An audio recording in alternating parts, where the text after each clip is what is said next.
Hi guys, welcome back. तो जैसा आप जानते हैं कि आजकल हमारी फैंटेसी सीरीज चल रही है, हम जादुई स्टोरीज डाल रहे हैं। जैसे मैंने अभी पेंसिल की डाली थी और पिनोकियो की डाली थी, और आज की कहानी है जादुई हथौड़े की कहानी।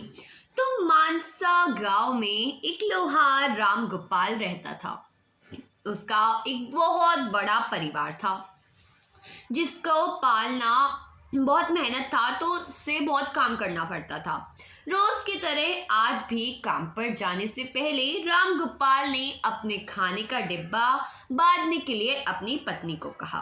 पत्नी जब डिब्बा लेकर आई तो राम गोपाल ने कहा, मुझे आज आने में थोड़ी देर हो जाएगी, शायद मैं रात को ही आऊं।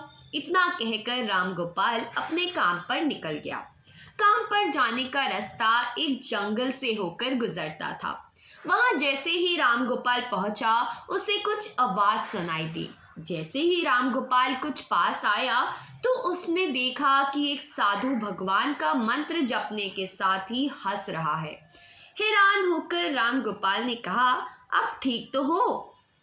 उस साधु को राम गोपाल नहीं जानता था, लेकिन साधु ने एकदम से उसका नाम लेकर कहा, आओ राम गोपाल बेटा, मैं तुम्हारा ही इंतजार कर रहा था। मैं भूखा हूँ, मुझे अपने खाने के डिब्बे से कुछ खिला दो। बाबा से अपना नाम सुनकर राम गोपाल हैरान हो गया, लेकिन उसने कोई सवाल नहीं किया और सीधा अपना खाने का डब्बा निकाल कर उन्हें दे दिया।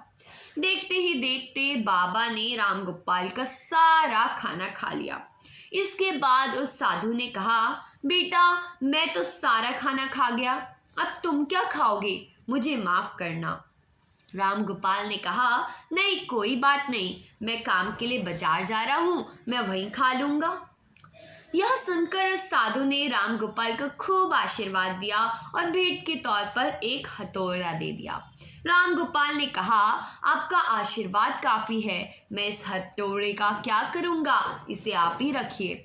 साधु ने जवाब देते हुए कहा, बेटा ये मामूली हथौड़ा नहीं है, यह जादुई हथौड़ा है जो मेरे गुरु ने मुझे दिया था, और अब मैं तुम्हें दे रहा हूँ क्योंकि तुम्हारा दिल मेरी तरह बहुत नेक और साफ है। इसका इस्तेमाल अच्छे कामों के लिए ही करना और किसी दूसरे के हाथ में इसे कभी मत देना। इतना कहकर वह बाबा वहां से अदृश्य हो गए। राम गोपाल अपने हाथ में हथौड़ा लेकर बाजार काम करने के लिए चला गया। औजार बनाने से पहले उसके दिमाग में आया कि आज इसी हथौड़े से लोहा पीटता पीटता हूँ। जैसे ही उसने लोहे पर हथौड़े से चोट मारी तो सीधा औजार बन गया। दूसरे चोट में लोहे के बर्तन बन गए। यह देखकर राम गोपाल समझ गया कि यह सही में जादुई हथौड़ा है। वो जो बनाने की सोच के साथ लोहे पर चोट मारता, लोहा सीधा वही बन जाता। हथौड़े की वजह से राम गोपाल का काम जल्दी खत्म हो गया और वो अपने साथ ही उस जादुई हथौड़े को घर ले आया। इसी तरह रोज राम गोपाल उस हथौड़े से जल्दी काम खत्म कर लेता और कई बार ज्यादा बर्तन बनाकर उन्हें गांव के लोगों को भी बेच देता था। धीरे धीरे उसके घर के हालात पहले से कुछ ठीक होने लगे।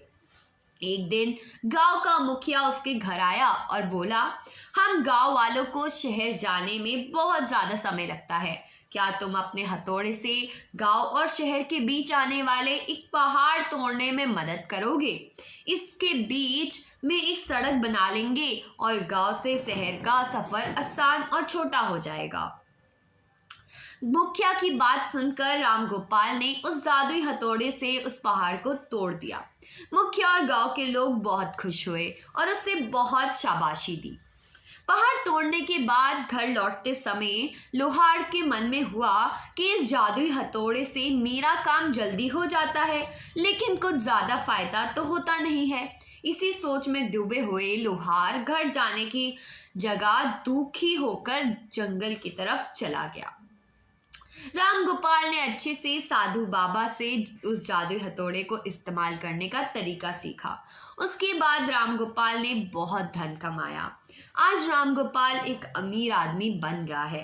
अभी भी जो वो जब भी ज़रूरत महसूस होती है तो जादुई हथौड़े का इस्तेमाल कर लेता है। तो कहानी की सीख यह है, चाहे कोई वस्तु हो या दिमाग, इनका इस्तेमाल पूरी तरह से करना चाहिए। साथ ही अपने पास मौजूद सामान का मोल समझना ज़रूरी है। व्यर्थ हताश होने से काम नहीं बनता। तो दोस्तों, आज की कहानी यही थी। मिलते हैं अगली वीडियो में। कहानी अच्छी लगी हो तो वीडियो को लाइक करना, चैनल को सब्सक्राइब करना और जितना हो सके शेयर करना। तो चलो, बाय बाय।